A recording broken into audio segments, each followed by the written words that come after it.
Bible says, let not the sun go down on your wrath. That means you don't ever fall asleep angry at somebody. It also says, be ye angry and sin not. You could be angry about injustice and use that anger to cause you to pray. You could be angry about something and not feel bitterness, resentment, or hatred, or even remember every wrong thing that they've done.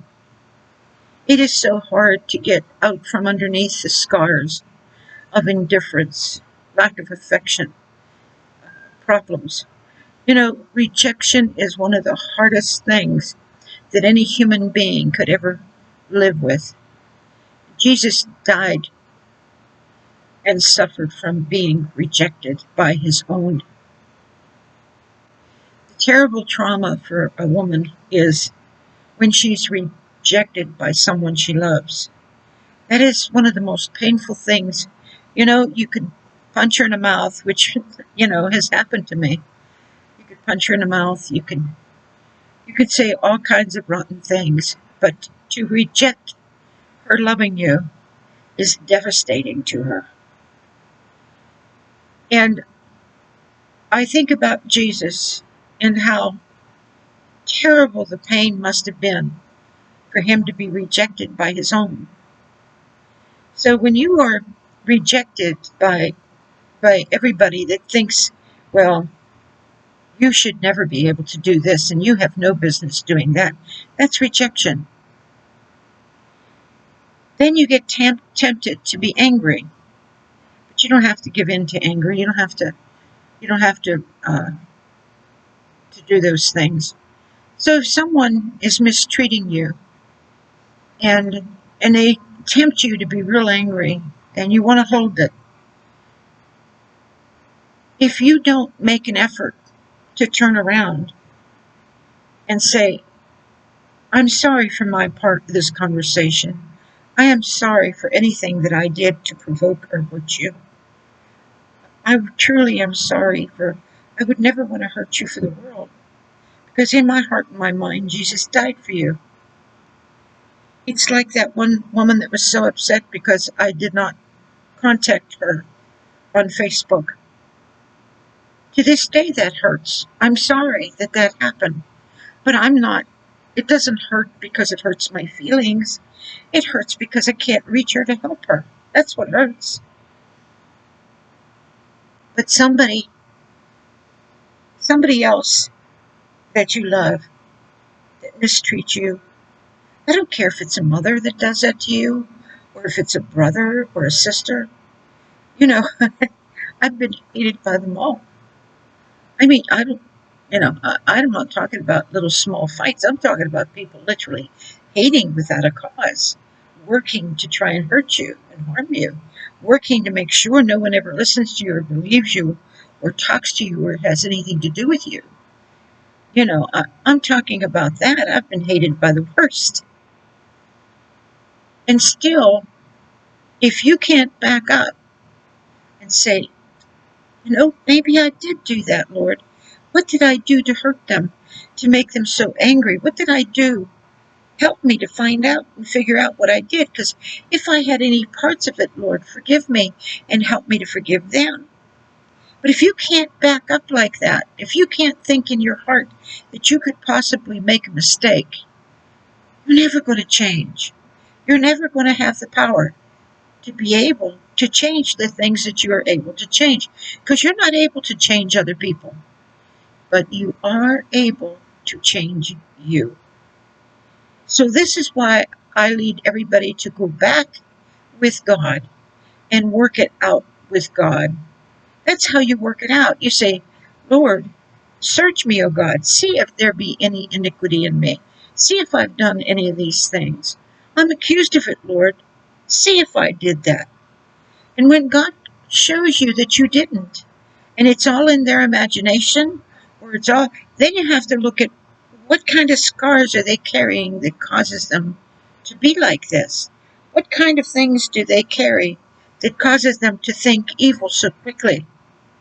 The Bible says to be quick to hear and slow to speak. And some people think that it means to be quick to hear and quick to judge and speak. And it's not the way it is. I talk like this because I have the hopes inside my heart to reach the deepest part of your heart and cause you to think about things. Like I said, my email is consider what he says. So if you consider what he is saying to you tonight, that maybe perhaps you can change things around through prayer. Maybe perhaps things in your life would start to turn around and be different. Now, I'm not saying that everybody should do this and can do this, because some people, they're true as anything. They have never done it. They've been wrongly accused. And I know in my life that I've been wrongly accused over and over. But if because I was wrongly accused so many times would lead me to never check it out, then I've got a problem. I think when I finally decided to listen to God concerning my husband, because in my mind, I'm like every other woman. When you go through these things, you blame them. You go through that. You, you're positive. You're a Christian. You would never do that. You've done no wrong. It's all them, which is not true. Because it takes two to fight. It takes two to be upset. It takes two to do it. And rarely is the one wrong and the other one right. Rarely. Somehow, some way, you're a part of it and you don't know it. And that's why it's always better to ask God to forgive your part also. And so I would sit and talk to him and tell him, I ask you to forgive me for my part in this conversation. And whatever you need to do before God and getting forgiveness for yours, that's between you and God. But I think I was really, really blessed because I had a husband who would say, let's forget about it now. Not really realizing or understanding that forgetting was forgiveness because he would never bring it up again. Once he forgot, he forgot. That's forgiving. And he would say, well, I mean, what more could you ask for than a man that would do everything within his power to take care of you when you're very, very ill and can't take care of yourself? Why would you be so demanding that he do this and he show you that? And why? Why? When he's already shown you in every way that he possibly could by taking care of you that he does care. So why would you demand more off of him? Why would you make him the bad guy in everything? Because it's simply not true. There's some places, if you would really examine yourself, you will find what you did wrong. I know sometimes what I used to do is I would get angry and I would lash back because I would be so angry because he did this and he did that and he did this and he did that. And so, therefore, even when he worked to change, I didn't see it. I didn't recognize it. God had to shake me and wake me up and say, hey, this man's working on it. He is trying with everything he's got. You have got to recognize that. You've got to see that he is striving towards me. Because if you don't, he's not going to make it. He's going to always have you pounding him down, thinking that you're the only one that has God. And that is not the way it is. We went through a lot of things. I mean, to be married 59 years, and if you say, oh, it was just so perfect, so you'd be lying because you're two different human beings.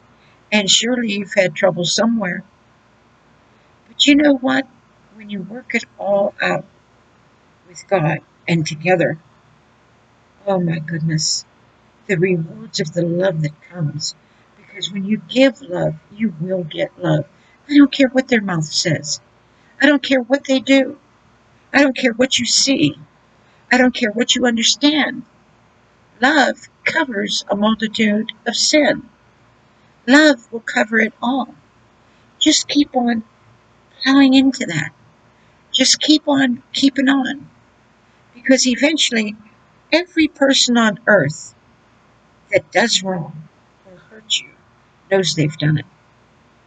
And they expect you to retaliate. They expect you to hurt them back. They can handle that. I can remember him once telling me, why don't you just tell me to go to HEL? And I just looked at him and I said, I can't. It's not in me. I can't even think of it. I don't know how to tell you that. No matter what you do to me, no matter what you say to me, no matter how bad it hurts, I don't know how to tell you that. Well, I might know how to cry and I might know how to ask God to help us, but I quit asking God to help me years ago and began to ask God to help us because He's my other half. I know some of you are suffering terribly because your spouses, especially those that beat you, oh, I couldn't imagine you taking that. I hope and pray, God, you don't. I know of a woman that her husband, the last time he beat her, he punched her in the face. And she got a scar from here clear down to here where he split her nose open. And the church blamed her, the whole church. She had a business, and down the block there was a woman there from their church that had a tobacco store. And that woman used to lay hands on this man who was beating his wife. And she would prophesy over him, and she would tell him how wonderful and good he was. And he would go with his wife and just punch her. And his wife was not a talker. She was not the kind of person that opens her mouth. So he wasn't punching her because she said anything. He punched her because I'm sure that he felt convicted. And he didn't like it. He could lie to the other woman. He could lie to the church, but he couldn't lie to her. And when he faced that, he would just beat her up. And so one day when he split her face wide open, he went to sleep and he took some sleeping pills to go to sleep after all the trauma of what he went through to do that. And he accidentally killed himself. So I'm just saying how things happen that people do not realize, how violence is born, how you scream and yell many times and maybe you get angry and you throw something. Well, the next time you might hurt somebody when you throw something. But I didn't mean to do that. But you do it. Or maybe you get so angry you slam the door, and that's just the beginning of a frustration and anger.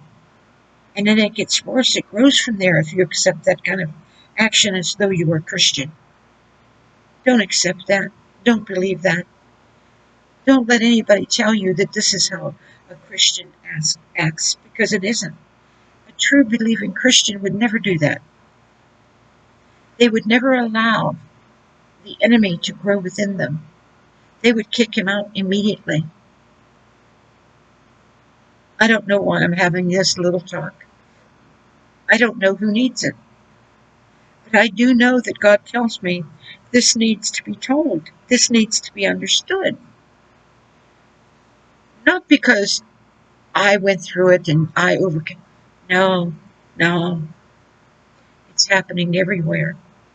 There's a difference of opinion, and people are taught that if you disagree with me, then you hate me. If you don't like me as a Christian, then you hate me. That's not true either. It just means you disagree. You have to learn how to agree to disagree. You have to learn how to be kind above all things, to be good, to overcome evil with good.